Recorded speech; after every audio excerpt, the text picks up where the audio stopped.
মেহেদী হাসান মিরাজ যতদিন আছেন, মোসাদ্দেক হোসেন সৈকতের সুযোগ নেই। মনে আছে না, বলেছিলেন জাতীয় ক্রিকেট দলের সাবেক প্রধান নির্বাচক গাজী আশরাফ হোসেন লিপু ভাই। কিন্তু সেই মিরাজ থাকাকালীন সময় তো ঠিকই মোসাদ্দেক হোসেন সৈকতকে জাতীয় দলে নেওয়া হলো। হ্যাঁ, সিলেকশন প্যানেল বদলে গেছে, এখন প্রধান নির্বাচক হয়ে গেছেন হাবিবুল বাশার সুমন ভাইরা শুধুমাত্র ওই লিপু ভাইয়ের ওই কথাকেই কন্ট্রাডিক্ট করেই আমি বলবো যে তারা এরকম একটা ডিসিশন নিলেন।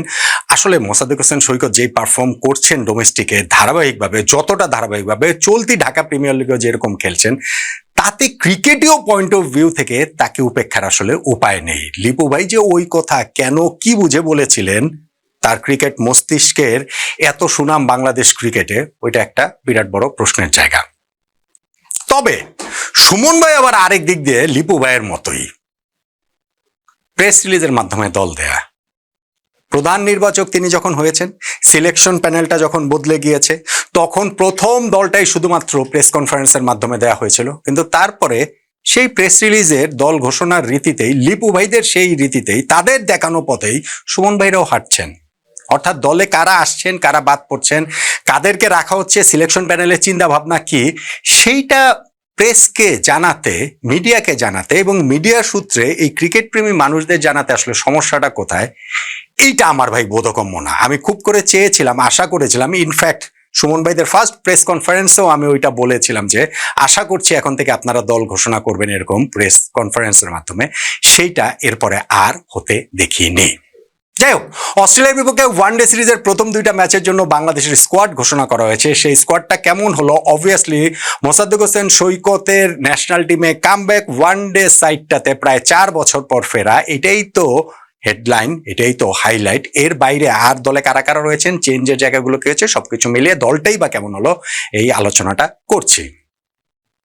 প্রথমে যদি আমি 15 সদস্যের স্কোয়াডটা দেখি, অস্ট্রেলিয়ার বিপক্ষে প্রথম 2 ওয়ানডের জন্য বাংলাদেশের 15 সদস্যের স্কোয়াডটা এরকম: তানজিদ হাসান তামিম, সৌম্য সরকার, সাইফ হাসান, নাজমুল হোসেন শান্ত, লিটন কুমার দাস, তাওহিদ হৃদয়, মোসাদ্দেক হোসেন সৈকত, নুরুল হাসান সোহান, রিশাদ হোসেন, মেহেদী হাসান মিরাজ, তানভীর ইসলাম, তাসকিন আহমেদ, মুস্তাফিজুর রহমান, নাহিদ রানা এবং শরীফুল ইসলাম। 15 সদস্য স্কোয়াডটা যদি আপনি এখানটাতে দেখেন, তাহলে পেস বোলার 4 জন, সেটা তো আমরা আলাদা করে এটা দেখতেই পাচ্ছি। স্পিন বোলিং এ কিন্তু অপশন ওই জায়গাটা তো আমাদের 4 জন হয়ে গিয়েছে। প্রপার যে আমাদের 3 স্পিনার, সেইখানটাতে মেহেদী হাসান মিরাজ, রিশাদ এবং তানভীরের সঙ্গে মোসাদ্দেক হোসেন সৈকতের ওই বোলিং অপশনটাকেও আপনাকে মাথায় রাখতে হবে। এবং সৈকতের এইখানটাতে নাম্বার 6 এর যে জায়গাটাতে, সেইখানটায় তিনি আসলে 11এই ঢুকে যাবেন স্কোয়াডের ব্যালেন্স ঠিক রাখার জন্য। যদিও মিরাজ রয়েছেন, মিরাজ তো ভাই ক্যাপ্টেন, তিনি তো থাকবেনই। এই দুইজনকেই আমি আসলে 11এই দেখছি আমাদের এই 11-এর ব্যালেন্সটা ঠিক রাখার জন্য। মোসাদ্দেক হোসেন সৈকতের কথা আমি বলছিলাম যে তাকে উপেক্ষার উপায় নেই। এই উপেক্ষার উপায় নেই গত এই 3-4 বছরে বহুবার হয়েছে, বহু টুর্নামেন্টে হয়েছে। আমাদের ডোমেস্টিকে তিনি রেগুলার পারফর্মার। আপনি যদি 50 ওভার্সের ক্রিকেটটাও ধরেন, সেইখানটাতে আমাদের যে premier competition, Dhaka premier cricket league, সেইখানটাতে রেগুলার পারফর্ম করেন মোসাদ্দেক হোসেন সৈকত। গত সিজনটাও তার ছিল চোখ ধাঁধানো। 30টা উইকেট তিনি অফ স্পিনে নিয়েছিলেন, যেইটা যৌথভাবে সর্বোচ্চ। পাশাপাশি ব্যাটিংয়ে 487 রান তিনি করেছিলেন। এই 564 রান এবং 30 উইকেট নেওয়ার পরও ন্যাশনাল টিমে তাকে ডাকা হয়নি।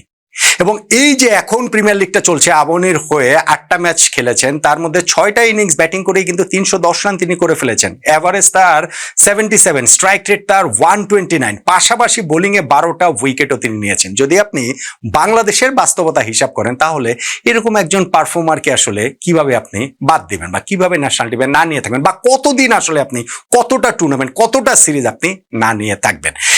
এই জায়গাটাতে আমি জানি না ঠিক লিপু ভাইদের যে একটা ধারণার জায়গা ছিল যে না, মিরাজ থাকলে মোসাদ্দেককে নেওয়া যাবে না।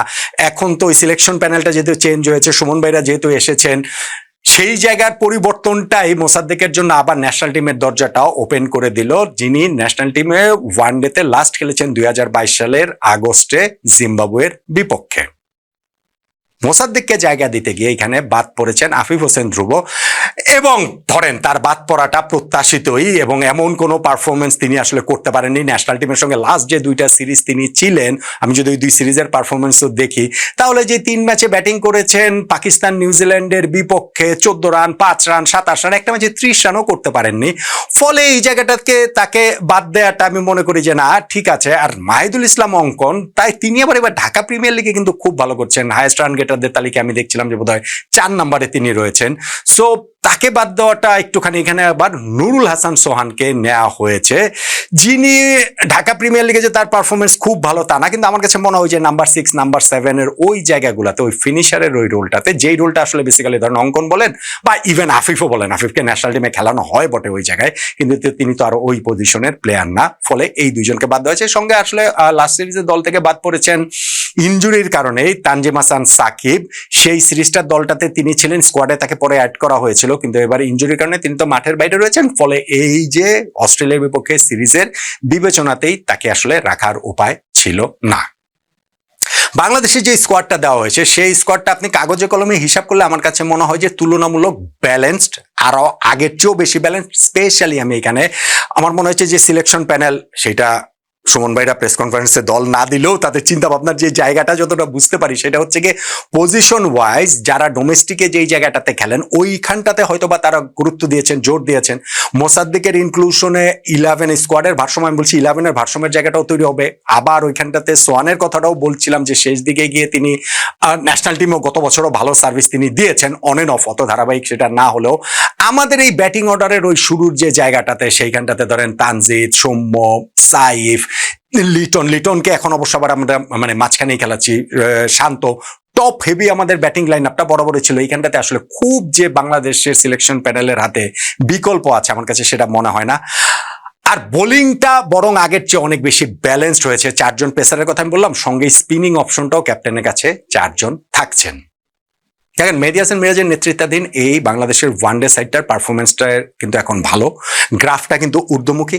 লাস্ট যে আমরা 3টা সিরিজ খেলেছি, ওয়েস্ট ইন্ডিজের বিপক্ষে, পাকিস্তানের বিপক্ষে, নিউজিল্যান্ডের বিপক্ষে, সবগুলো সিরিজ কিন্তু আমরা জিতেছি।